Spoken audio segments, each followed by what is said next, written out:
Good morning, good afternoon, good evening, wherever you are in the world, and welcome to episode 19. 19? 19. Of In the Red Corner. It's a beautiful day in Melbourne, 20 degrees, sunny, and we've locked ourselves in a studio to talk some fights. Happy days. How are you, Grant? I'm great, mate. Yourself? Yeah, all good with me. Prepping for Christmas. Yeah. On the countdown. 'Tis the season. We'll crack straight on with it, I guess. Big news this week, I guess, coming out of the UFC is, as they get close to the season to be jolly, Dana's like making big cuts. Ebenezer Scrooge. Ebenezer Scrooge has kicked in, yeah. I guess after this year, it's not that surprising. They've kept going, but they've had to, they've built a bloody island. Yeah. They've had no crowds in, so there's no revenue coming through there. So I guess it makes a lot of sense that they're cutting names now. Now Yoel Romero's gone, so that's the first kind of big name. I guess Rachel Ostovich is not quite on that level, but a name that people would know. Yeah. She's gone already. And he's rumoured that somewhere between 60 and 80 more are going to go. Wow. Which is a lot. It's a big roster, but it's a lot. Yeah. And I would assume that the majority of those people that are going to go, we'll probably never heard of anyway. They'll be like, the bottoms of the rankings, and they'll just kind of clean up shop a bit. Yeah. Given the situation. Yeah. But he has said that there's some big names going to go. So I thought it might be quite a bit of fun to, have a bit of a musing about who we think might get the chop. I'll throw some names at you. Maybe I'll throw top three and see what you think, and then you can come back at me with some you think might go. The first one I thought that might get cut is, in fact, no, we'll talk about this later, but I think JDS. Yes. He's got to fight. He's fighting this weekend. Lost his last three. First or second round TKOs. Obviously a legend. He's been around. He's been the champion. Am I right? Yeah, he's been the champion. But I think part of these cuts you're going to see the older end of the spectrum. Yeah. Some of these legend names that you keep around for nostalgia purposes at times, or the gatekeepers that are probably on decent money in the contracts. They're the types of people who might go. So I think this weekend, JDS is probably fighting for his UFC career. I agree. He's fighting Cyril. We'll talk about this later, but he's fighting Cyril Gain. Cyril Gain, which is not someone I want to be fighting for my career. No. But okay, there's one. Yep. The second one that jumped out to me was Stefan Struve. I don't even know if he's still got another contract, to be honest with you, but after his last performance, I wouldn't want to see him back in here again. He got battered by Taito Avasa. And it wasn't the fact that he lost, it was the fact that he just doesn't look like he's got any direction, doesn't offer anything. Again, he's been around, but you just look at his record now, and it's like double digits both sides, wins and loss column. Someone who's been around, but if you're the UFC, what are you doing with him? No, what are you doing? I could see that too. I could see Struve going. I'll throw in probably the most controversial one that I think might get cut. Kevin Lee. Oh. I think Kevin Lee might get cut. And I might be massively wrong on this, because the UFC might value him more than I think. Yeah, okay. And I don't really like Kevin Lee very much, so maybe that's part and partly biased. But he's out with a long-term injury again. Doesn't fight very often. He's often injured. Yeah, okay. And I also think he's one of those guys that's caught between weight classes. He hasn't found his weight class really. He kind of bounces between 55, 70, back at 55. He's down the rankings a little bit, and he's probably on decent money on his contracts. I'm wondering if they're cutting big names. He could go elsewhere. He could go straight to Bellator. Yeah. And he'd quite potentially be a champion in one of those divisions. And I wonder if the UFC can spin it like that and get someone like him off the books with those divisions that he's in, the 170, the 155, being so stacked.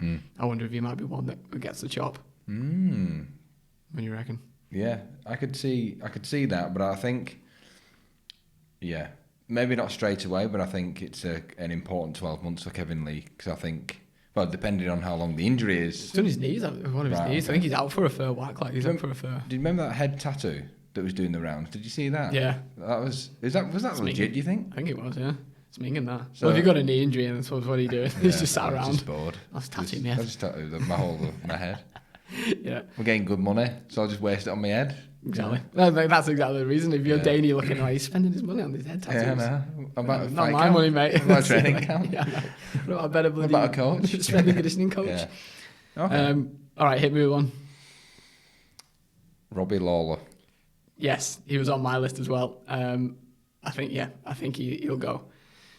I think he's another one that is a bit of a legend status, isn't he? But he's become a gatekeeper, unfortunately. And he's being fed kind of the young guns. I just don't think there's anywhere for him to go. Is there really? I think Shogun's a lock. Yeah. Shogun will go. After what Danny was saying last week, which is kind of a little bit unfair, but you don't want to hear it. Oh no. Cowboy Cerrone. Ooh. I mean, it's something that you'd be like, well, that makes a lot of sense. But if you look at his YouTube channels, his socials, he's preparing for a fight, isn't he? Yeah. He talked about that next chapter, but I think that's his way of, don't cut me. I need a new chapter. It could be. If he hadn't come out, he might have got a wind of this before and been like, I need to do something. I need to announce something. Because when he was saying, he's coming back to 55 and he's having one last run, I was just like, a run at what? Yeah. I love Cowboy and that, he, literally one of my favourite fighters on the roster. But yeah, running at what? I don't see you getting anywhere near a 55 title shot. And maybe it is all just like, I'm doing this, don't cut me. But quite possibly, you might be right there. We might be, because I don't think he's not got a fight. He's not got a fight signed, as he all lined up. He was almost, from what I've seen on his socials, he's almost asking for fights. He's like, anyone want to go February? Yeah. Now this fighter has got a fight, I believe, and again it's a big name. What would you be shocked if someone like Kelvin Gastelum got the cut? Ooh, yeah, I would be shocked. When I was looking down the middleweight rankings, I went past his name, stopped for a second, and then carried on. But he's a weird one because it wasn't that long ago he was in a title shot. No. He was literally we saw him here in Australia.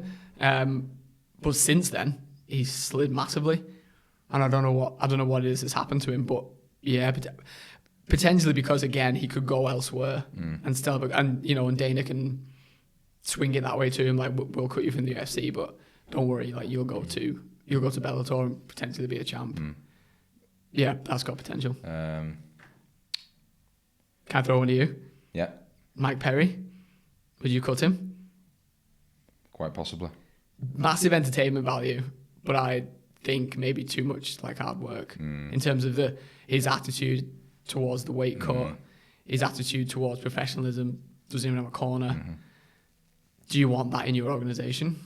I'm not sure. You'll find him on these bloody Snoop Dogg, Mike Tyson cards, fighting gamers. That's where you'll find Mike Perry next, I think. Chris Weidman. Quite possibly. He's actually got a fight with Uriah Hall, and the loser goes, at least, if not both. Well, Rockhold, he's gone, surely. Is he still got a contract? I think he might be, because he retired, and then he didn't retire. I don't know.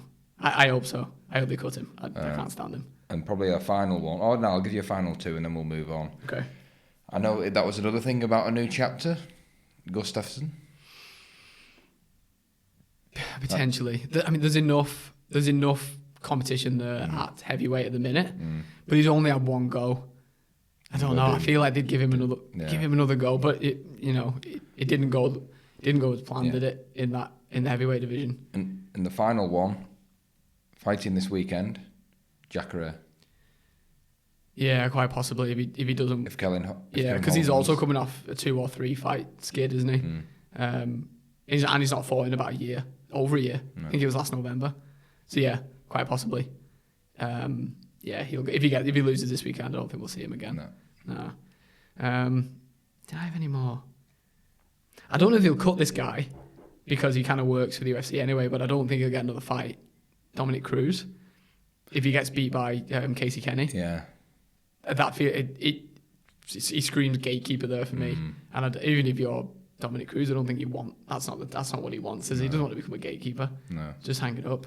If he loses that, I think he might be like, right, that's you done. I know this person was still young, I believe, but he wasn't too flashy in his last fight. Tanner Boza. He should have bashed Arlovski. Yeah, he should have. Should have bashed him. Oh, no, Arlovski as well.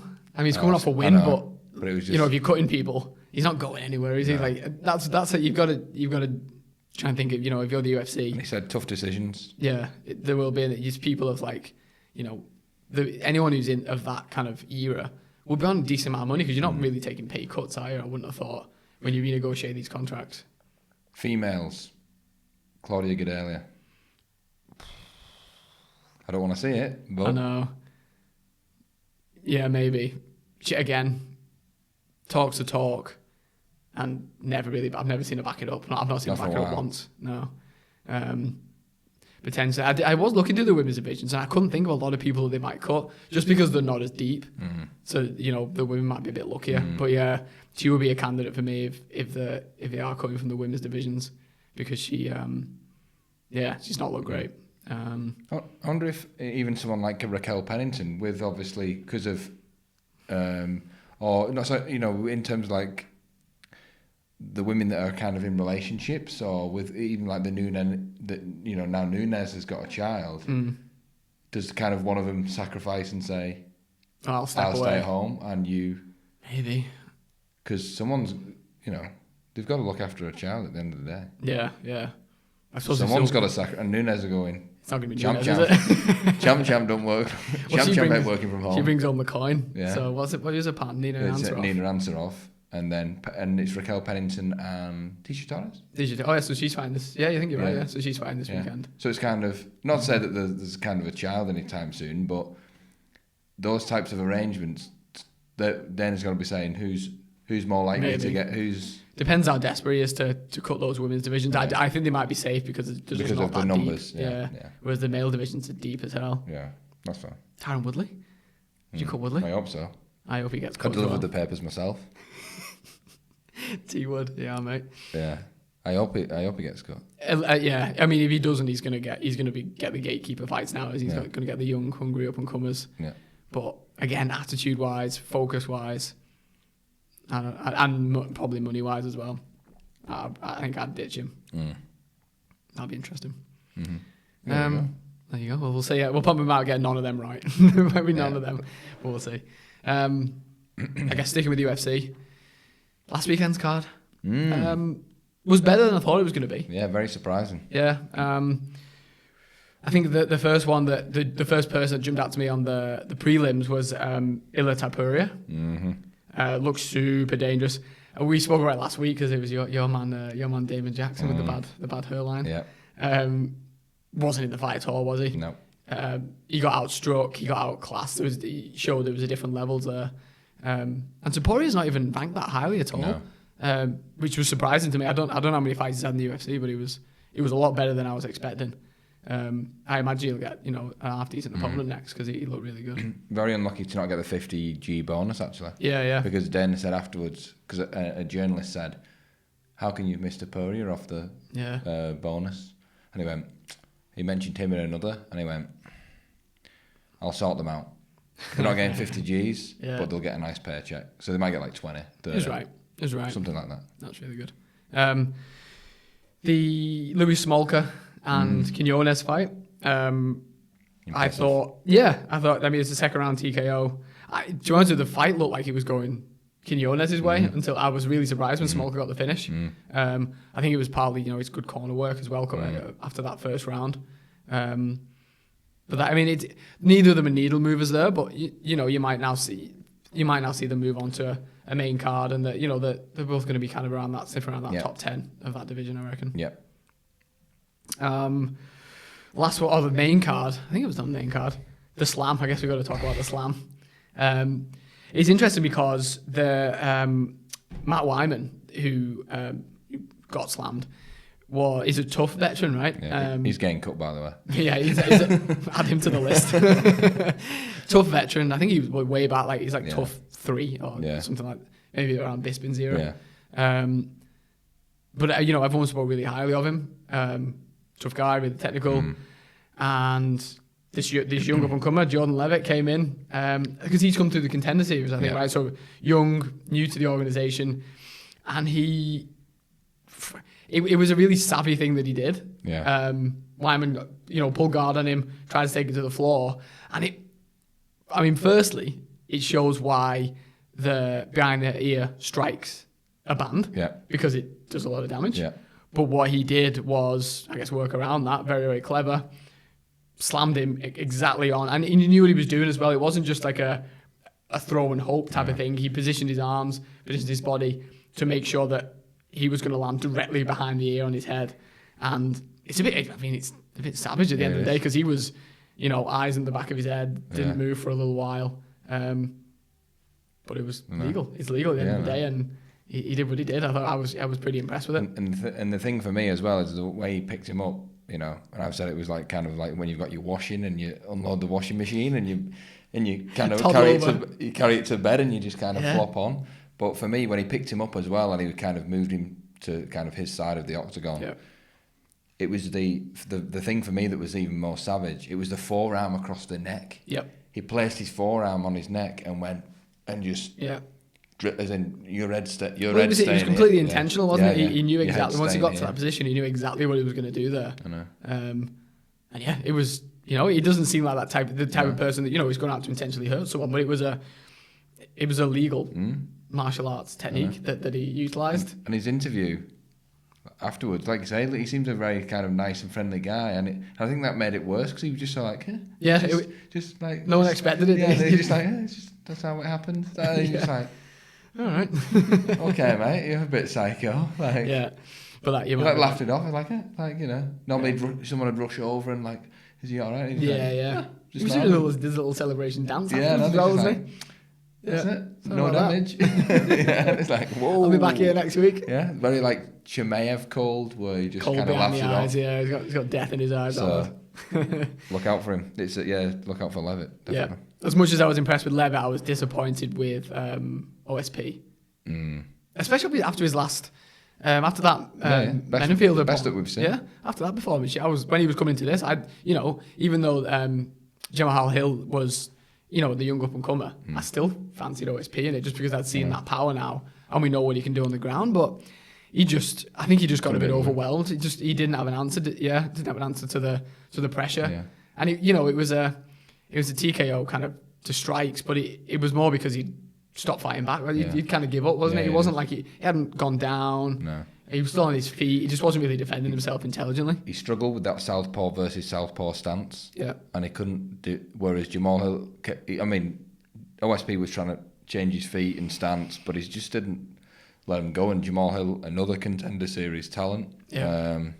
Very disappointing. Certainly how much we was, not say bagging him before his last fight, but then surprised us and we're like, whoa, he's actually up here now. And then he's gone back to, that was a bit underwhelming. I wonder what happens to him. Is he on the? Is he reckon he's on the chopping block, or has he still got enough kind of credit in the bank? He could be because he's ranked quite low in that. I'm sure he's just about maybe in the top 15. And he never really reached his potential. Like when we were saying on the podcast a couple of weeks ago, well, probably when he fought, probably 4, 5, 6 weeks ago, whatever it was. They said this is the new John. When he burst on the scene, he's the John Jones. He's the. He didn't get to that level. Nowhere close. No, so could be. Might be the last we see of him. But Jamal Hill. It's another Contender Series winner, and this is where you see why Dana's now able to start cutting these, the legends, the names that have been, just knocking around top 15 for a long time, because he's now got so much genuine talent coming through the Contender Series. There's a tough season coming up, so you're going to get one or two people off that. They get contracts. You've got to clear the space, especially now that we've still got no revenue from the venues, and in the States that could be for the foreseeable future as well. You've got to clean out shop because you've got these young, hungry guys coming in who are proving week after week that they're there to compete and they're much more entertaining. Yeah, and it's like we said last week or the week before. When Dana said the Contender Series guys, they're coming in now with more talent from day one than the tough guys in that era ever did, really. Most of them, the sport's just so progressed in 20 years. Most of them are complete mixed martial artists, aren't they? They're not just, just jiu-jitsu players. They're not just wrestlers. They're not just strikers. They've got a well-rounded game, especially these who are on the late teens, early 20s. They've come from that generation where they've just been learning everything from day dot. And they're very, very dangerous. And it's almost, you don't want to be putting them in with these old veterans, because as much as they are, savvy and have got the octagon time below the belts, they're going to get hurt, I think. And then it's not entertaining. It's not entertaining to see that. Yeah. Main event was a cracker. Wow. Real What cracker. a main event. Especially, considering it was a third person last minute replacement as well. Probably the best matchup we may have had in terms of the way it we said this last week. Yeah. You're absolutely right. It probably was better than Till was going to be, because I think Till would have been that more standoffish, more striking battle, cautious. Similar to the Whittaker fight. I would have thought so, because he wouldn't have walked into Hermansson's guard. He wouldn't have wanted to go to the floor to him. No. So he would have, he'd have kept that long stance, kept away. Yeah. Kevin Holland again might well have been a bit more of a wrestle game. And then having Vettori, the first thing that stands out about Vettori is how big he is as a middleweight. He's thick, and when you see him, even when you see him in there with Hermansson, you're just like, how are you making 185? Yeah. It doesn't seem to struggle with the weight cut. I've not heard anything, but he just looks like heavyweight easer. Yeah, he just looks very big and powerful. And and I think the other thing that we'll find with him as well, the more we see him, is how probably durable he is. Even though he was cut up a little bit, but he never really, to me, looked in any danger. He went the distance with Adesanya, which not many people have really. So super impressive, and it'd be interesting to see what they do with him next. He had good call outs at the end. He's calling for Adesanya again. He's calling for Paulo Costa in the post-fight interview. Post-fight press conference. Who would you match him up against next? I think Costa makes sense. Two big blokes again. I think so. Yeah, I wouldn't mind seeing him against Whittaker. I think that'd be a really interesting fight. Because I think it would almost go, it's that kind of the power puncher against the fast, technical, in and out Robert Whittaker. I think that'd be really interesting. And that, depending on how everything else plays out, that's again for your number one contender spot. Till? What do you do with Till? You can just still do a Till, which again would be really good, because I think I don't think Till will have to worry too much about the ground game. I think Vettori would back his stand up enough and his power to probably stand up with him, which is what Till wants. So again, that's really interesting. But you've got to find someone for Paulo Costa. So whether he depends on it, whether he deserves one of these top guys now, whether he needs to drop down a little bit. The interesting thing for me was the bookies odds. Vettori was 13, Hermansson was 4 coming into the fight. Yep. And Vettori was like 1.7 favourite, and Hermansson was like $2.80. Weird, isn't it? And Hermansson's fourth. I lumped on, in my multi, I lumped on Hermansson and OSP because they were both the outsiders. But they obviously knew more than me because they obviously were so confident that Vettori would win. Interesting. Yeah. What did you reckon? What did you think of Hermansson? It wasn't a bad performance. No, I think it took him the first 2 rounds to get going, and then I think he won the third. Yep. And then was it a 4 and 5 Vettori, or was it a 4? No, 4 and 5 Vettori. So he won the third, but he started to take control in the third a little bit. But I think there was good corner work from Vettori's corner after the third round to be like, get back in there. And I think he did come back and kind of regroup a little bit because it was slipping away from him a little bit. Yeah. No, I wasn't disappointed with Hermansson. I just don't think he could impose his game as well. And you've got to give him some credit. He took 3 different opponents there on really short notice. He's not prepared for Vettori particularly, is he? No. So it's one of those fights where, he went the distance. He lost. He I would say convincingly lost, but it doesn't harm his stock too much. No. I think he's still in that mix in the top 5 there, and he'll fight another decent contender. Maybe they just do Till and Hermansson again. Yeah, I wouldn't be against that. Yeah, because they've kind of half prepared for each other exactly, anyway. and then do Vettori, Porricina or Whittaker. Yeah. And then obviously Israel kind of mucks it up because he's fight. And that's the problem. He's going to hold it up. I'd rather see Vettori fight Jan Israel.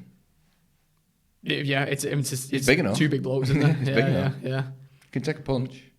And it wasn't that long ago that Blachowicz was in the middleweight division, so it's not. Yeah, it is interesting. I do feel like Izzy's going to hold that division up a little bit. So you might well see an interim title there before you see Izzy fight someone again. And they asked Dana about that. Did they? And said, "Are you what's happening with Izzy and Jan? Are you stripping Izzy?"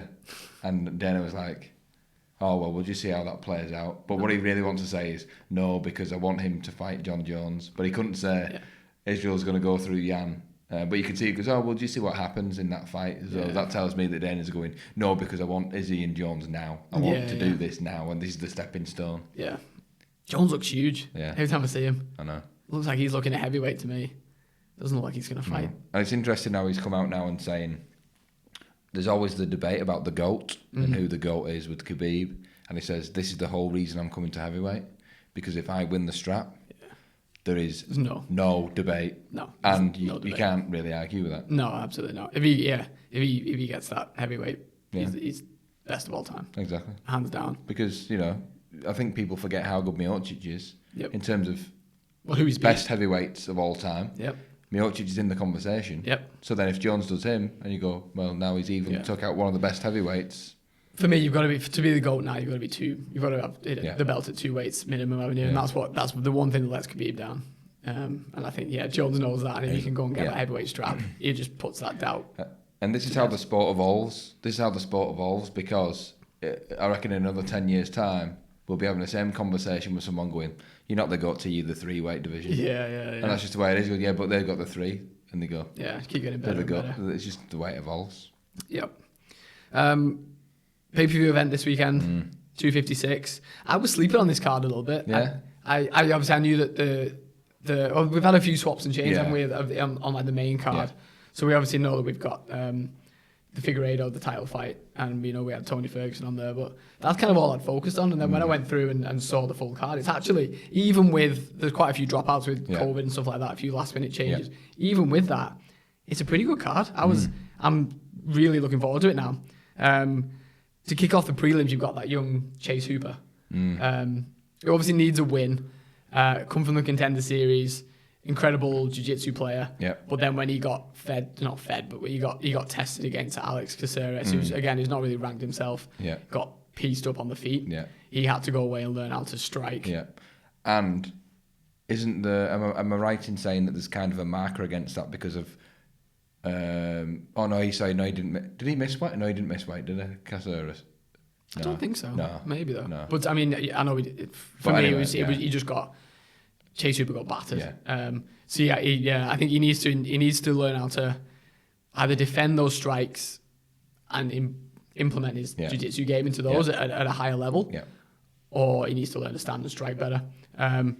I don't know who the guy's fighting. No. I've not heard of. So again, it's probably another good, just a smaller stepping stone. Have a go. Build. I think they maybe tried to build him a little bit too fast. He got quite a lot of media attention, didn't he, with his being so young and things like that. So get back on the right track. Put the brakes on him a little bit. So I'm interested just to see how that goes, just to see if there's any kind of small incremental improvements in his game. Spivak is on the prelims, the early prelims. Sorry. Someone we've seen quite a bit of, and obviously was linked to Tom Aspinall.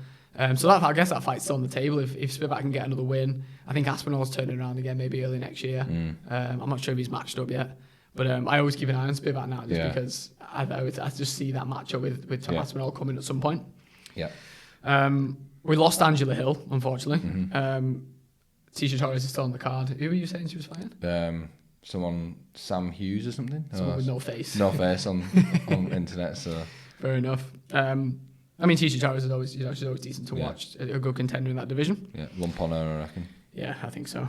Who else have we got? Oh, Mackenzie Dern. So we're talking about the prelims now.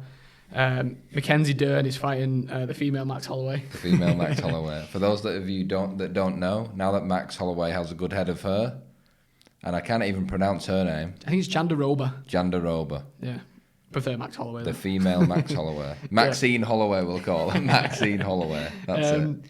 It's an interesting matchup because they're both submission artists, high level jiu-jitsu. Yeah. Which, and you know what, when we last saw Mackenzie Dern, we were both saying, don't you dare stand and strike.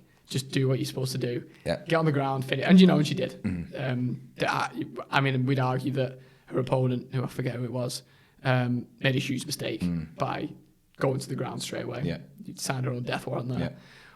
But now you've got two BJJ artists coming up against each other. You often find that it cancels each other out and it turns into a striking match. And it's because neither of them kind of want to test them, want to risk that going to the ground because how dangerous the other one is. It might be a striking match. Might be like Marvin Vettori. A little bit, yeah, a little bit. And I don't know much about the striking of Jandiroba, but I know Mackenzie Dern's worked on it highly. You know, she's working with Jason Perillo, Bisping's old camp. He's an incredible striking coach. If it does stay on the feet, I'd definitely back Dern in this one. And I think she wants to avenge when she kind of slipped, when she kind of went to throw something. She kind of got was that the last fight, right? That's how she ended up on the floor. Yeah, she got it drastically wrong. Yeah.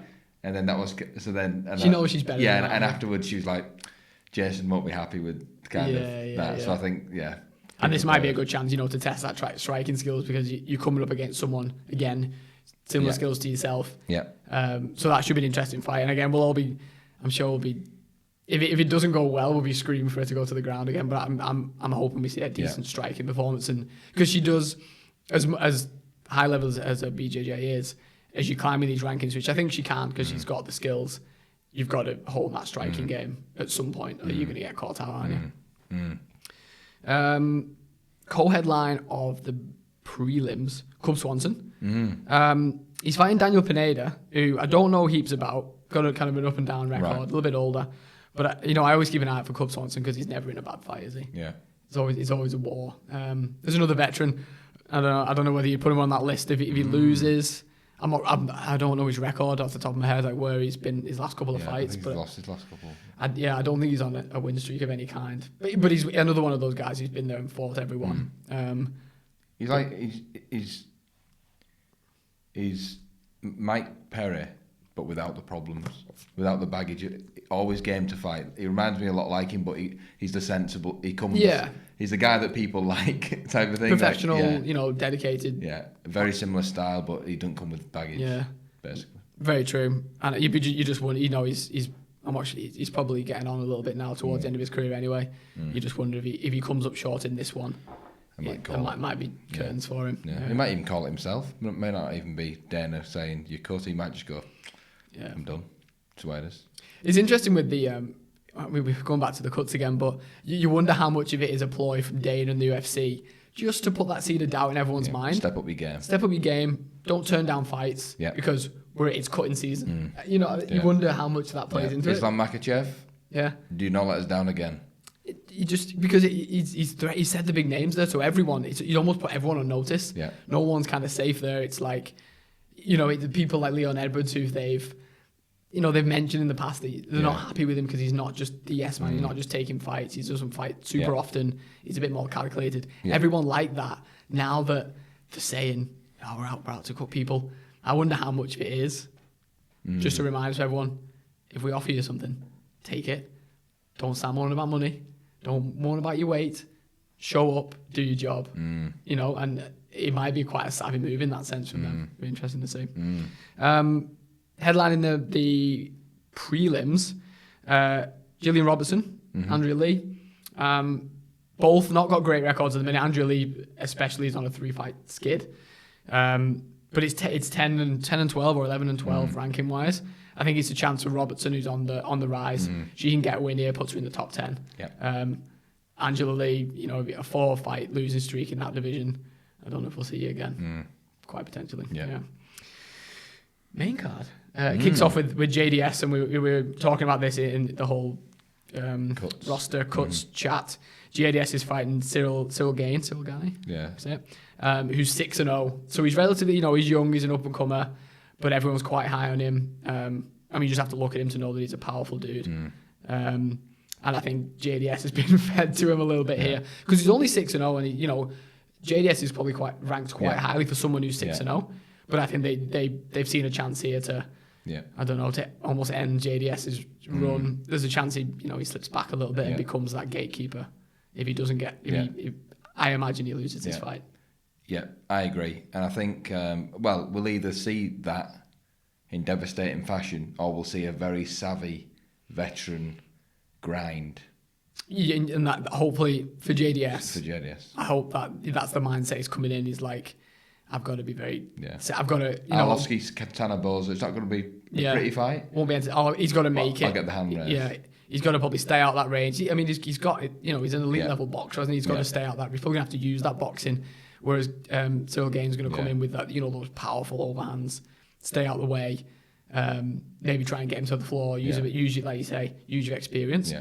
I wouldn't count JDS out in this one, but I think it probably plays out. Yeah. It's kind of written in the stars, isn't it? Cyril Gain reminds me so much of a young Hector Lombard. Right. You just look at him and you go, yeah, I don't want to fight him. And the chance he's on juice. Just the way he looks, you just go, I don't.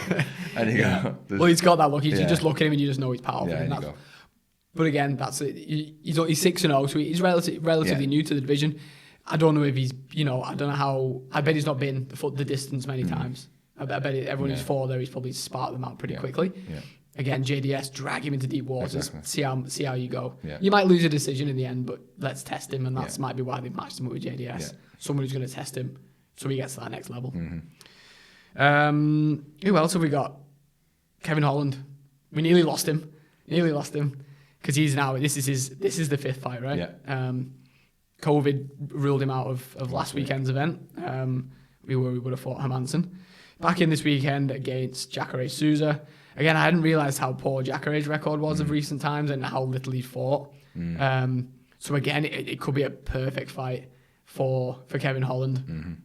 I imagine Kevin Holland's going to want to try and stay elusive in this one, stay away from... We know how dangerous Jacare is on the ground.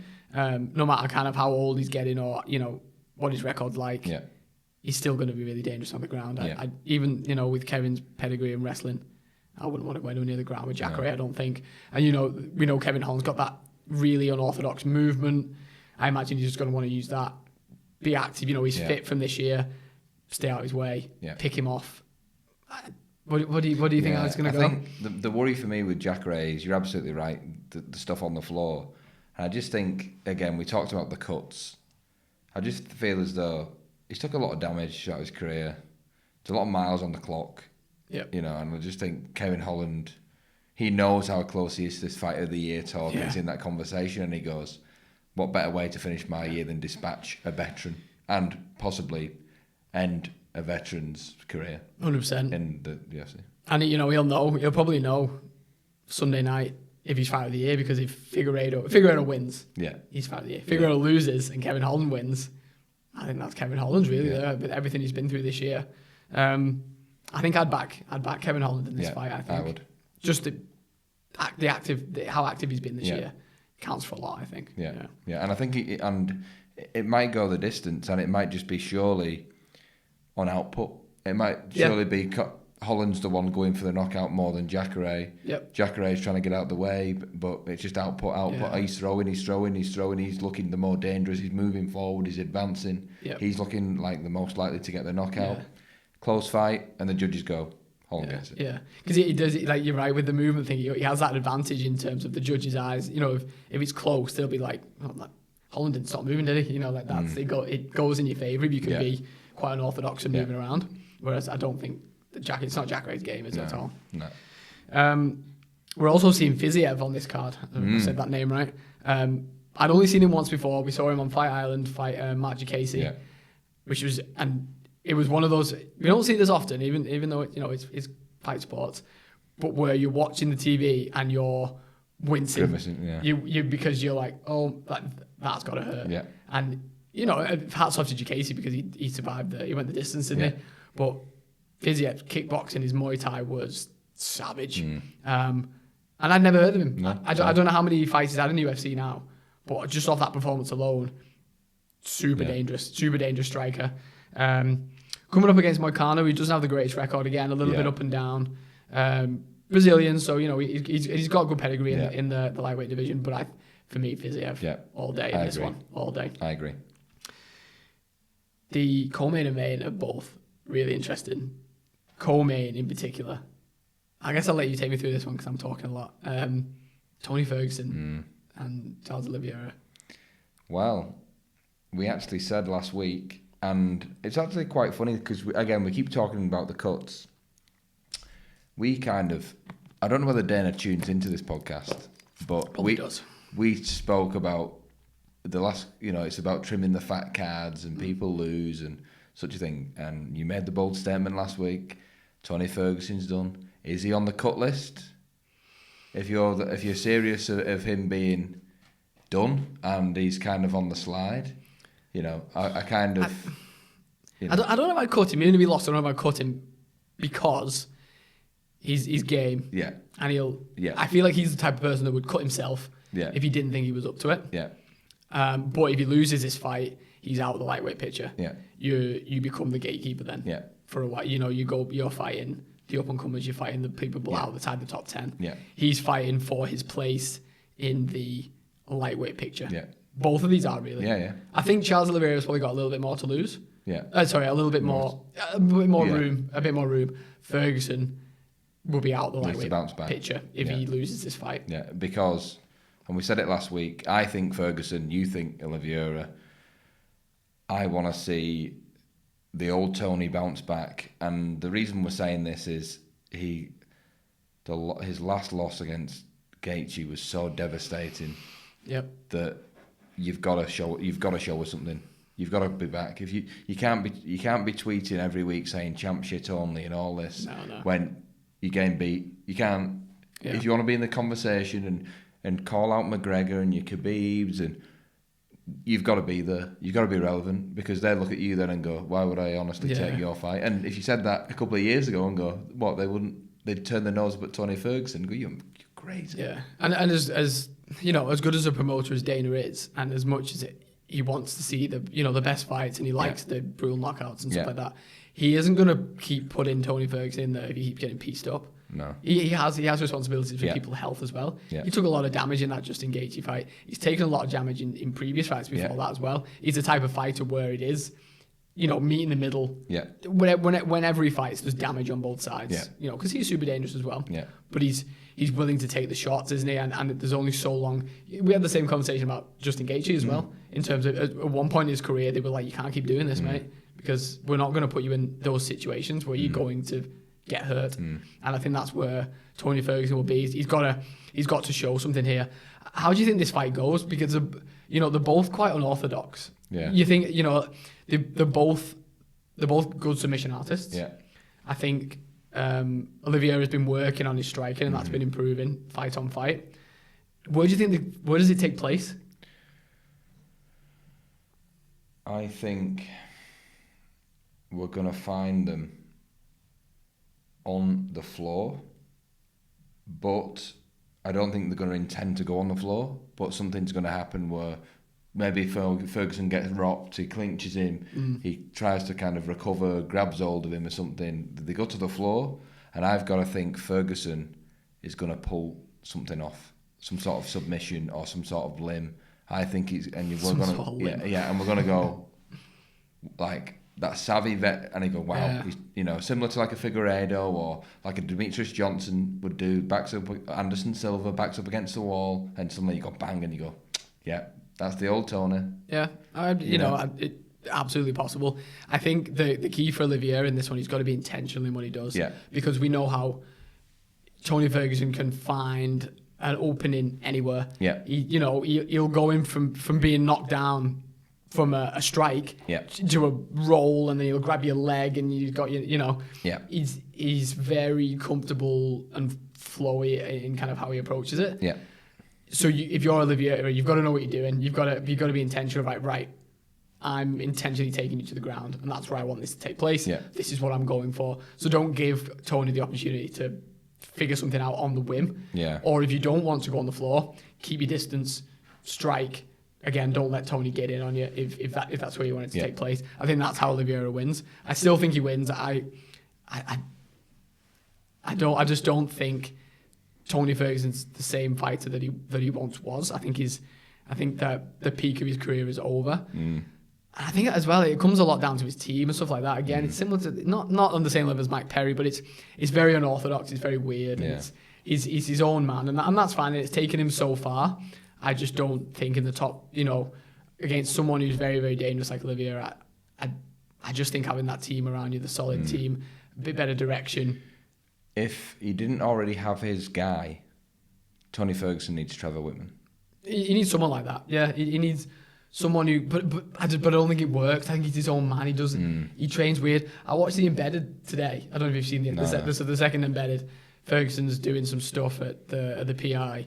And then as he's at the end of the episode, as he's leaving, he looks at the camera, And then he's at the top of where they go down the stairs, where the octagon is, and they go down the really steep stairs. Yeah. Looks at the camera, goes back, gets on like all fours like a Spider-Man, and like Spider-Man crawls down the stairs, and he's just like, what are you doing? What are you doing? It's just so weird. Right. And it's part of his character, I get that. But at the same time, it's just so unorthodox. I just don't understand how this is benefiting your fight career. Yeah. I'm really not sure. Yeah. So I'm looking forward to the fight. I think whatever happens, carnage. Yeah. There's going to be blood and cuts everywhere. Yeah. But I'm still backing Oliviera, and I think he might get another TKO finish. Probably not a knockout, but I think he might cut Ferguson to pieces, and I think they'll stop it like the Gaethje fight. Yeah. Prediction for you? You think you're still in the finish from Ferguson? Ferguson, round 3, sub. Main event. Figueiredo, Moreno, quickest title fight turnaround in UFC history. Mm-hmm. Do you think that has a big effect on the winner of this fight? Do you think what I mean to say is the winner of this fight the person who recovers best from the last one and is able to cut weight again? Or does that not have much bearing? Because Figueiredo struggles, doesn't it, in particular? Struggles with weight, yeah. But I wonder how much he's, blown up since the last one. If he knows he's fighting again, maybe he's not blown up as much, and it'd be easier almost. But you still put your body through the hell. I think he struggled in the last fight. Yeah. I don't know as much for Moreno. I don't know how much weight he cuts. But you still, I don't know. Neither of them took serious damage in their fights. Yeah. But you still put your body through that stress of the weight cut. It's literally, what is it, a 21-day turnaround or 20-day turnaround? Yeah. My thought for this fight, the initial instinct is that Figueiredo's a different level. I think he's just dangerous everywhere. You get the impression from him, again, cold, wants it more than anybody else. He's super dangerous on the floor, has got the size once he blows back up to give him the power in that division as well. Yeah. But we've seen Moreno, fantastic boxer, but also dangerous on the floor. Yeah. It's quite evenly matched up, and I think it might come down to a bit more of a mentality and who's in better condition coming off the last fight. Yeah. Who might get the win here. Yeah. I think, and I'll say we're big fans of Figueiredo. I think it won't be as devastating as the last fight, but I think Moreno, I think he can go 3 rounds with him, maybe 4. Right. But I still think Figueiredo will stop him in the 4th. And is it good for that division if Figueiredo wins again?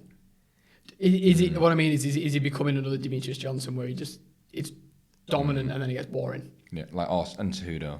And Cejudo, a little bit, yeah, I suppose. I guess he jumped around a little bit. Yeah.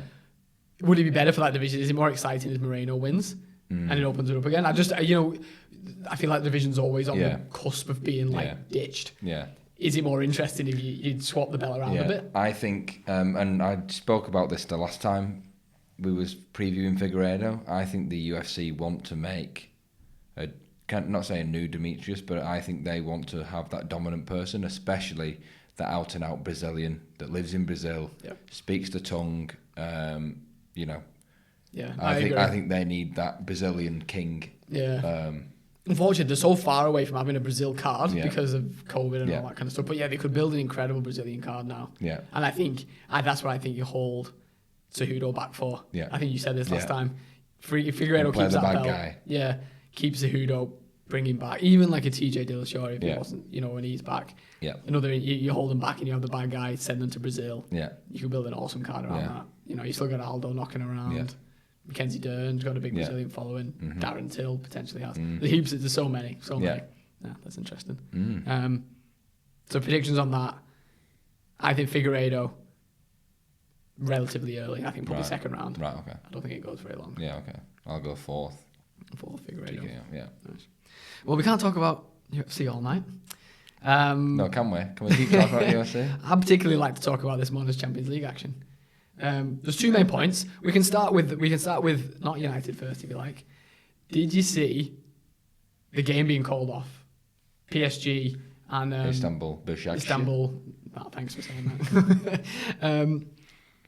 I was obviously it's not good that it happened in terms of the racist incident. Yeah.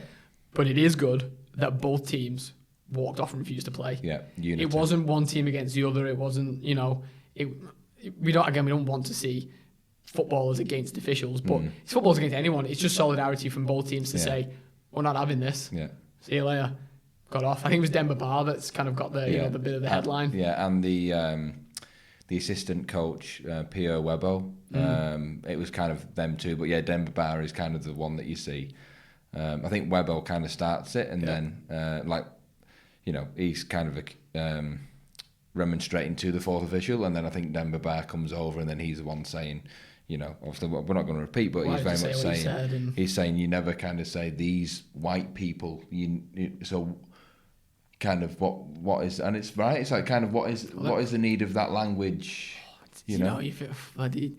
Maybe it's a slip of the tongue from that official, but you're going to become the scapegoat there now for this. Yeah, but he's going to get fired, isn't he? Oh, absolutely. You should. There's no excuse for it, whether it's a slip of the tongue or not. Whether it's intentional, you just can't do it. You just can't. It's just not right. And it's so prominent in the sport right now. And as it should be. Yeah. So I'm really glad. I think they've rescheduled the game again for next week. They've got to get it sorted, obviously, because it has kind of ramifications in your group, I'm guessing. But I think it's worth mentioning. I think big thumbs up for me to both sets of players there to have that unified approach of like, we're not standing for this. Yeah. See you later, lads. Yeah. And certainly not when you say when it's authority versus the players. The fact the most shocking thing about it is like the referee. Is it the fourth official? The fourth official. Yeah, it's like you're supposed to be the guys keeping order. Yeah.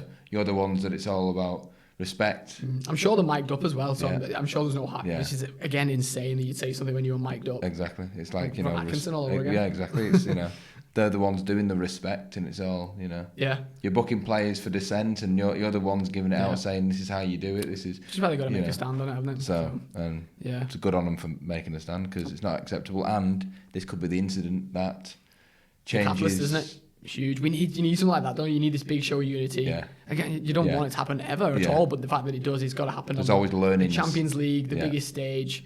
You've called off a game. Yeah. This is maybe what it needed for it to be taken a bit more This is bigger than 90 minutes of football. Yeah. And now you'll see it. You'll see more teams. Someone's done it now. As soon as you hear an incident in another game, now when it's always a bit frowned, like, I'd hate it if the England players walked off. And the players are a bit like, well, hang on. Yeah. But now they'll be like, no, see you later. We're off.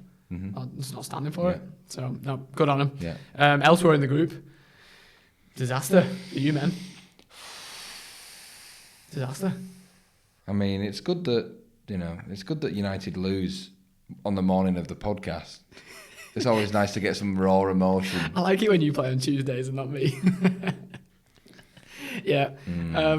I guess, I know it's kind of hard to put into context now. It's what's mad is that we do this every week. Yeah. And one week, we're like, this is it for Ollie. And then the next week, United won't get a great result in the Premier League. And it also, it's great again. Yeah. Bounce back. And I feel like for months now, it's been like a win, loss, win. It's not. There's no consistency there.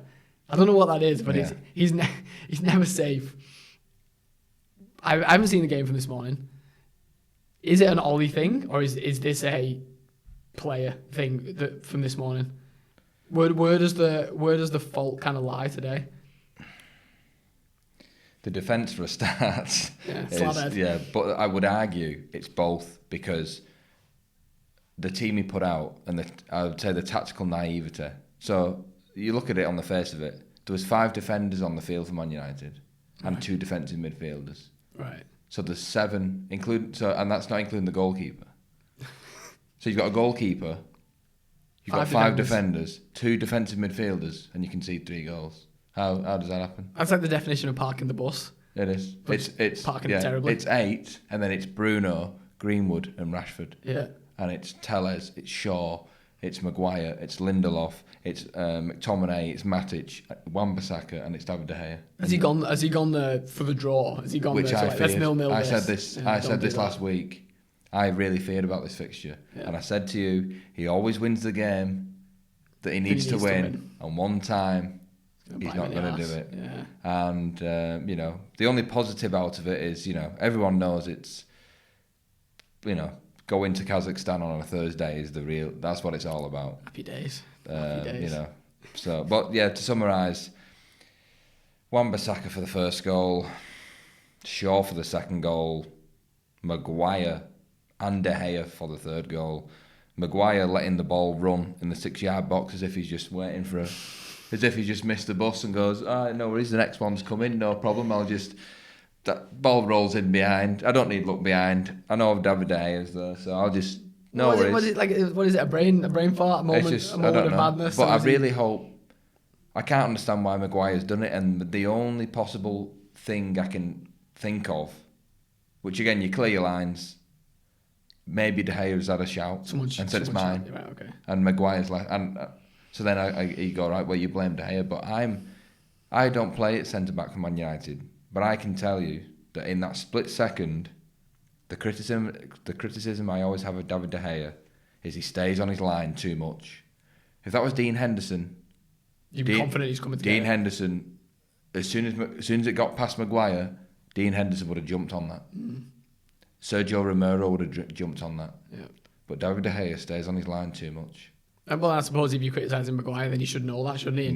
And Alisson would grab it, Edison would grab it, Lloris would grab it, because those types of, the modern day keeper, you've got to be good with both of your feet, and you've also got to be ready proactive, to jump. Yeah. You've got to be ready you've got to be on the edge of your box when something happens, because if it's a ball in behind, how often do you see it now in this day and age? Ball over the top, or ball in behind, goalkeeper heads it out for a throw-in. It's just a modern game. It's just a modern game. Yeah. Especially when you're playing, a lot of teams are playing these high lines now. The likes of Liverpool are playing a high line. The keeper's got to be, on the edge of his area. He's got to be ready to move. Yeah. So he's set up for a draw today. Yeah. And you're 2 goals down after about 15 minutes, and then they score a third, and it gets chalked off for offside, and then they get the third, and then we're 3-0 down anyway. I mean, to be fair, you nearly came back and snatched it. Yeah, I know, but if we would have snatched that game, football's dead. Because it's not deserving. Because I honestly wouldn't know how. Yeah. We got a penalty that wasn't a penalty. That was a shoulder to shoulder. Yep. That Greenwood won. Bruno, obviously, water's wet, sky's blue. Bruno scores a penalty. Didn't give it away this time. Didn't someone else. Anybody else won it? In other news, yeah, exactly. He didn't give that away. I bet Ollie said to him. I bet Ollie said, "You give that away and you're sacked." You go in with Pogba in January, you're done. So again, penalty that we shouldn't have got. Yeah. And then 2 minutes later, I think it's a corner. Pogba comes on, by the way, at this point. Right. The saviour of, you don't want to play for Man United anymore, but the saviour's coming on. Yep. He heads the ball into Maguire. The ball hits off Maguire, then hits off the defender, for then the goalkeeper to hit it in the net. So that's the nature of the second goal. Scrappy chaos. It's just not a good goal. No. And then there's 10 minutes to go, and I text you, I said it's 3-2. You went, no way. I was watching it in work. Literally quote, no way. No way. Yeah, no way. And we got beat, and now it's Europa League, and we're not good enough to win that because Jose Mourinho's never lost that competition, and Tottenham are a better team than us. And I don't even know. I've not even had a look yet of what Champions League teams have also fallen into that. Yeah. So, no, I'm not sure either, but there'll be some good sides dropping into it as well. And we talk about Ole. We're 5th in the league now, I think. Yeah. Somehow. I don't know. But anyway, it felt like bottom 5. It felt like it was in bottom 5 2 weeks ago. Now we're in top 5. Yeah. That's the nature of the season. It is close, isn't it? Though. There's no one's run away. And we've got a game in hand. Yeah. But now I just think it's more. And I've always been about trophies. You win every competition you're in. But I just feel this season, Europa League is not ideal. No, it's Thursday to Sunday. There's many more games in the Champions League. It's round of 30. It's like round of 30 or 64 to 32 to. It's also travelling to the Far Eastern Europe, exactly. where they're all probably riddled with COVID, and and you bringing that back. We just don't need it. You don't need it. And I don't think our squad. It's not like Chelsea's squad. It's not like Tottenham's squad. Not deep enough. Like, no. There's only so many. There's only so many players before it's Dan James and Jesse Lingard. Yeah. You know what I mean? You want to be. I think if you're United, your priority this season is Champions League again next season. I guess at this point, you're thinking you're probably not thinking about competing for the league, even though it's not out of the question at this point. Yeah. It would take a bit of a turnaround, but it's getting that Champions League, I think. But I can't wait to show you the highlights after the podcast because you will laugh. Because honestly, I've not played it at a decent. I've not played football at a decent level. But you think you know what to do with but that? If I'm at right back, I'm right-footed. So if I could play at right back for the first goal, left back for the second goal, and at centre back and captain for the third goal, I think I would have got rid, or at least been close to the man. I'd back you today. I'd back you as well. And honestly, Wan-Bissaka and Shaw on the first and second goals, they're not even in the same postcode as the player that scores. And it's that Angelino for Man City, so that made it even worse. Oh, you're right. That Angelino that was like that came through at City. Yeah. Pep must be crazy because Angelino, in my opinion, would start for Manchester City. He's better than Benjamin Mendy, in my opinion. Right. Now, I don't know whether they sold him, I don't know whether he's on loan, but he's a good left back. Right. That was an interesting segue over to Man City because you've got City at the weekend. Saturday? Sunday. Yeah. So you've got a few days. We'll win that. We'll win that. Rest. 4-0, no problem. It wouldn't surprise me at all. Yeah. Where's this come from? Oh yeah. It's funny, isn't it? You almost can't complain because you are winning these. You're winning some big fixtures that you need. Yeah. You picked up some really good results this season, and then it's just like 2 steps forward, 1 step back all the time. Doesn't I feel with United at the minute? There's no level of consistency there. You don't know what you're going to get. No. And I guess it's nice when you get a surprise win. When you beat PSG, it's nice when you get that surprise win. But it's as a fan, it's life is like a box of chocolates. Manchester United, a box of chocolates. You never know what you're going to get. And it can't be fun for a fan because it's just unsettling, and for the squad as well. Yeah. I don't think he's not got that consistent lineup so much yet. As he's still. Donny's still not playing. No, but he came on at half time. So you obviously rate him then. Yeah. You're 3-0 down and you've gone, this is the man. Yeah, I need to take off a defender and put Donny van der Beek on and go, well, where was he from the beginning? Yeah. Well, and now that, Pogba's supposedly putting his transfer request in for January, if someone's got any money to buy him, I don't know.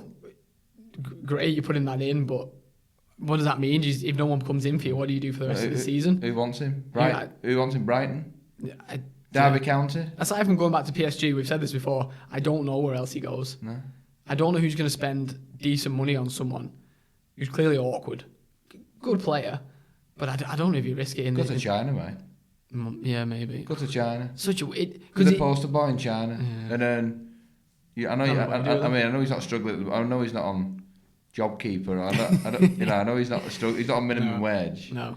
But if 300 grand a week's not enough, well, earn 600 in China and out of sight, out of mind, mate. I'm really done with you. I'm Martial.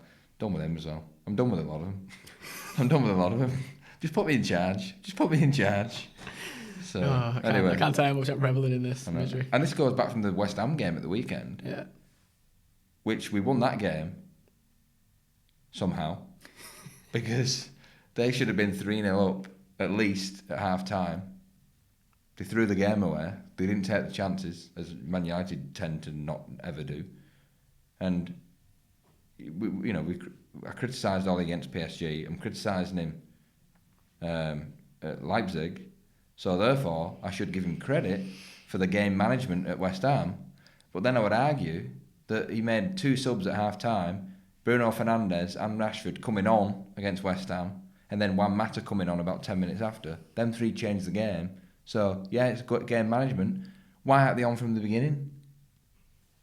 You're only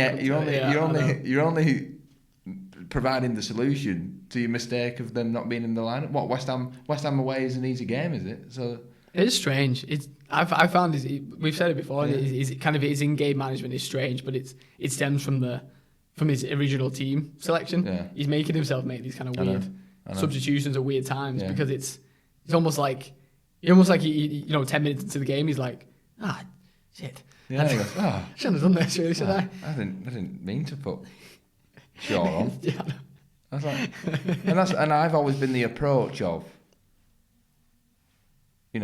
managers, kind of those managers that you go, you have the players on the bench and we'll bring them on if we need them, right? We'll rest players, we'll bring them on if we need them. Yep. Or there's the manager that goes, get the game won and take them off. Yeah. I'm always the latter. You get the game won. Yeah. You start them, and if we're 3-0 up against West Ham, or you bring someone on to change the game a little bit, give someone else to think. And you go, about. No problem. Yeah. Well, guess what, Bruno, Rashford, you can come off. Yeah. Because I need you for Leipzig. Yeah. I need you to fight for a draw in midweek that you're not going to get. You know what I mean? It's just like... It is strange, mate. And when our defence enters, something's got to change. Dean Henderson played against West Ham. Yeah. So why is he not... Has he lost his place, has he? 3-1 not good enough? Yeah, weird. So he's lost his place, has he, to David De Gea? I don't like messing around with keepers. No. Unless you have to. No. I don't like messing around with keepers at all. No. And the defence today, it was like they'd never played together. It was like the first time they've ever played together. Well, it's weird because they were all playing. So. Yeah, that's what I mean. We do this every... Surely you played with you do know him, don't you? Have you met Harry over here? It's not when you go like play with friends and it's like five-a-side, got a couple of fill-ins. Like, no, you played about 50 games with these all together, at least. Oh, funny. So I don't know. What's happening with Liverpool, mate? Well, it's a bit brighter. I think it's a bit brighter. Over at Anfield. Only just. I mean, yeah. It was nice. It was nice to see the weekend. The fans being back. Yeah. And it was a great performance as well. Yeah. I thought Wolves would give us a much tougher game, but we just showed up, and I think again with the players that what we're asking a lot of people to do here has been incredible. And whereas squad management for United, you think it's been quite poor. I think it's been amazing. The job Klopp's done. And the injuries you've had. We've had. Nobody's injured for us. Yeah, true. We've had no injuries. Yeah. It's really impressive. People like Wijnaldum, he's played I think he's played 11 back-to-back games now for both Liverpool and Holland. And his work rate is incredible. Henderson as well, in that engine room. We're quite fortunate at the front, kind of our offensive players, the attackers. We're not too light there, you know. Everyone's fit and firing. The fact that we can rest our probably most informed attacker in Jota, and still, you know, just the quality of the play that Mane just gives whoever he's playing against, just gives them an absolute nightmare. Whether he's on his best day, whether he's scoring or not, whoever that right back is for the opponent, you're in for a torrid time. You know that when you're coming up against Mane, and even the youngsters as well. Curtis Jones again. Nico Williams, he didn't play the whole game, but played really well until Trent came on. I'm just really impressed with us, and Trent's ball for that last goal just shows that, that the quality there that we've still got to come back. These players are we've got a makeshift defence.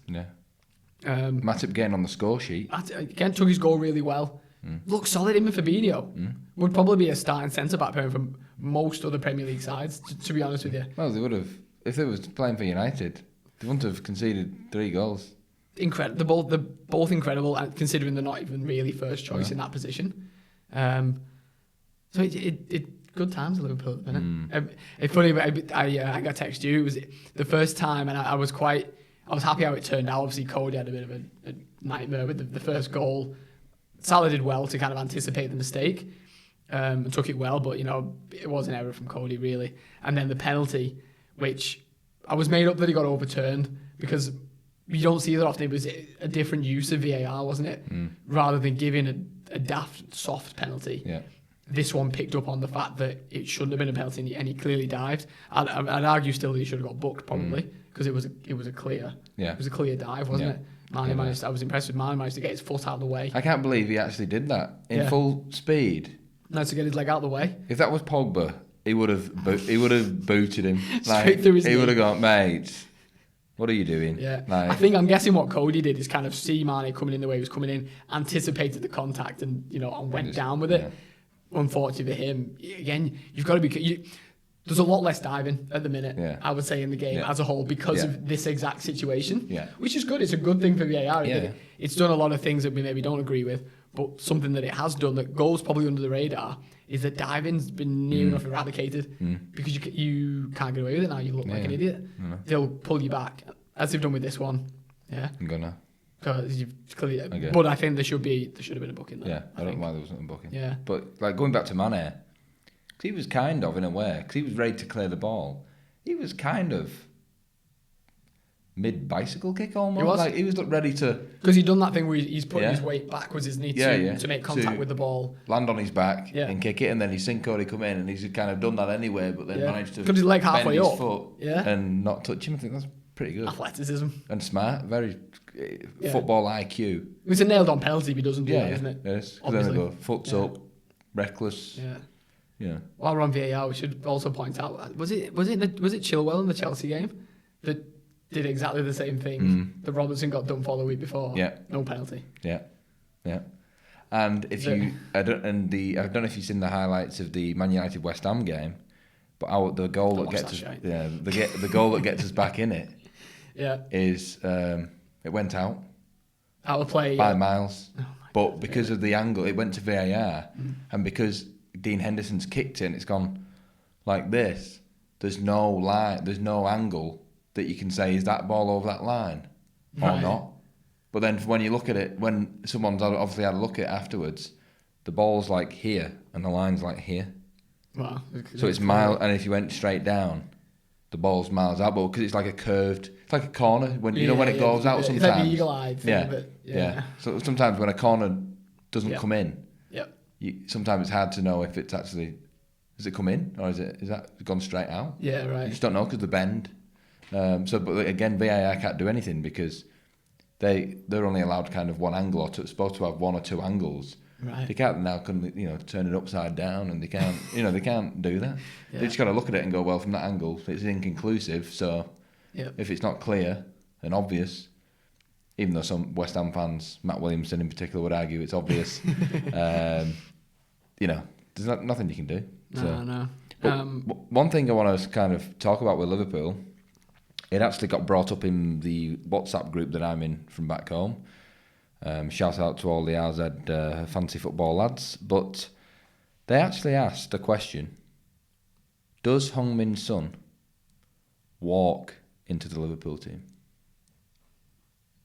In that front three? Does Heung-min Son get a game? I find it hard to drop any of that front three. If you're dropping anyone, Firmino at the minute screams out, but he's not. Klopp's not even dropping him for Jota, really. Yeah. He's just kind of making it work in terms of rotating around. Yeah. If you're asking me now, would he come into my side? No, he wouldn't come into my front three. Not because I don't rate him, just because I don't think any of those are droppable. But I reckon he's the one you buy if you sold Mane or Salah. Oh, absolutely rate him. I reckon the one that he would fit into after. Yeah, he'd fit into that squad absolutely. But I find it hard to drop any of them. It's mad. When you have like just sides, especially sides that do well for you, and you just fall in love with that side. I wouldn't drop any of them, even with Firmino's. Not sometimes what we expect of him, but he still keeps things ticking over, and he does a role even if he's not kind of getting all the credit for it. But I do rate Son. And I think he would fit into that side, but I wouldn't put him in there unless we sold one of them, unless we had to. How bad are Arsenal? Shite. And well, it's quite funny actually because the 5 points off the drop or something like that. That's what it is. So, 5 points off the drop, but they actually dominated the game against Spurs. They actually had like more possession. Right. They had the most chances in the second half, but Mourinho's team. Always well drilled. They're clinical. They go bank. You got Kane and Son. They set each other 1-0, and it's 2-0. But clinical is the word, isn't it? Yeah, and Arteta's obviously struggling. But like Jamie Carragher was very in defence of Arteta this week and said, Arteta's the one that you keep at Arsenal. The recruitment's been the problem. They've bought a lot of questionable players. Right, which are not Arteta's players. No, exactly. So in terms of whoever's doing the recruitment. Is it the problem? He goes, I reckon they've had 3 CEOs since 2018. He said, so for me, Arteta stays because there's something there. Yeah. And you just got, similar to Man United recruitment, there's obviously something that's not. Depends who's got the power there, doesn't it? Because, it's whether the back, the board and the backroom staff are willing to take the blame or they just blame Arteta because the easy thing to do is to sack Arteta and we'll look at the results. Yeah. You might have a point there, though, that, most of those signings aren't his. You can't say he doesn't have the credentials. People really rate him. When he came in, all the fanfare about him. And I think that's probably done him no favours. Aubameyang not really performing. I don't know where the blame for that one lies. And the disappointing thing with Aubameyang is all the way through summer, he was like teasing on social media, am I going to sign? Really? Yeah, it was all like, contracts coming up, he's having contract talks. He's like, what do you reckon, Arsenal? Do I sign, do I not? And then Arsenal But it was like a new signing for them. As soon as that news broke that day that Aubameyang had signed, it's like, yes, we've got him. Yeah. He scored 1 goal this season. He's been rubbish. I think it was a penalty. Like, 1 goal. Yeah. And I can't say I've watched enough of them week in, week out to... They're just not scoring from open play. No. But then the criticism of Arteta is, why are you freezing out Mesut Ozil? Yeah. And playing these defensive... Yeah, you brought in Partey and you brought in Gabriel, that Arteta signings are arguably 2 of Arsenal's better players this season. Yep. But then, why are you playing like El Neni and Ceballos and these defensive players when you've frozen out Mesut Ozil? And if you need creativity and chances, Mesut Ozil is out. Yeah, he might be not running round like you want, but if you want someone to thread the pass and be creative and put it on a plate for a Aubameyang or a Lacazette. If he's missing that service, you can't... Yeah. Where's the solution? You've got him. He's just been frozen out. Yeah, bit of an ego thing or whatever the reasons are. It makes you wonder if he'll get re-registered in January. True. Yeah, I read on Twitter there was a again, one of these stupid rumours I'm guessing, but that he had like 3 games to save his Arsenal career or something. I don't know who those 3 games were against, but you are right though. I think the easy thing to do is to ditch Arteta, but for who? Exactly. And I think there's you. He won the FA Cup last season. Yeah, he's not a bad manager. No. Oh, we can't say that yet. You can't say that yet. He's showing all the things of a very good manager. But he needs that. He probably needs a transfer window himself, to fully build the squad that he wants to. A bit longer to work, but yeah, it's whether they've got the patience for it. Yeah. I don't know, man. I mean, back to Liverpool briefly. I think it shows how important it was for us to get those results in the Champions League, which is kind of what's let United down. Because now we go tomorrow morning, to Midtjylland. Not quite sure that the full squad he'll play, but I think it's going to be a lot of youngsters, maybe people who need a bit of a run. Minamino, people who've not played. Yeah, Minamino. I don't know about Keita because he's just injury prone. Depends how much he wants him for the first team. Yeah, I imagine Shaqiri is if he's fit. Origi will definitely play. Youngsters at the back. Nico Williams, Tsimikas. Yeah. You're probably going to see Reece Williams, centre back. Maybe Billy Koumetio. Is Kelleher your number 1 these days? What's going on? I mean, yeah, that's an interesting question. I actually heard this before. Someone was talking about it, and they were saying, "Do you play Adrian in this game? Yeah. Because you need Kelleher." Is Alisson injured? Yeah, he's injured. Yeah, I was going to say. I don't think he's back yet. So Kelleher's your number 1. Yeah. Do you not play him? Just in case he gets injured and then you've lost both of them. Yeah. Maybe you can send Adrian for this game.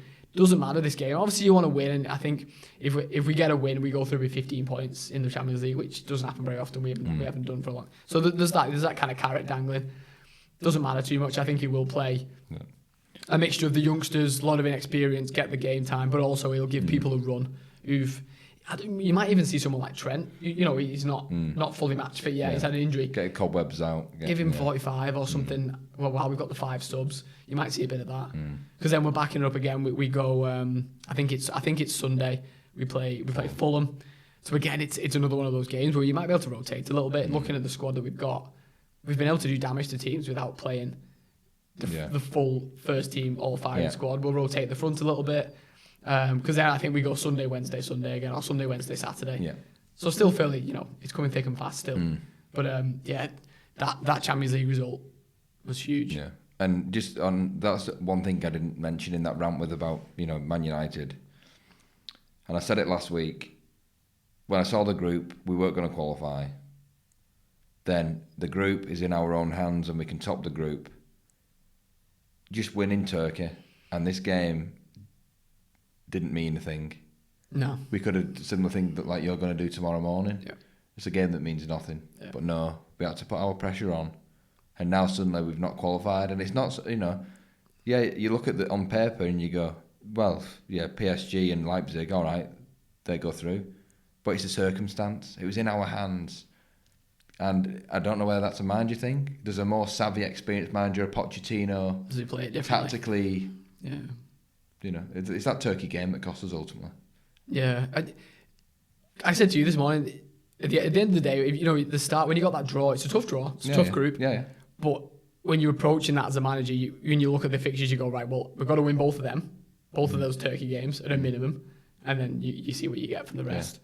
But slipping up there against the ones that you have to win to go through that group, it's the manner. Gives yourself very little It's chance. the manner of it. It's a bit like when bottom of the league will be at home to Liverpool.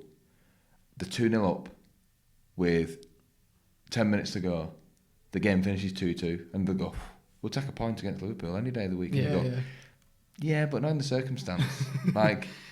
It's, you got to push. You could have won the game. Yeah. Do you know what I mean? And that's the kind of similar thing. You go, well, was really expected to qualify? You go, because you should have beat the Turkish team in Turkey. Yeah, and then you're home dry then, aren't you? I'm home. You showed you can do it against PSG. Why can't you? Exactly. And we beat Leipzig 5-0 at home.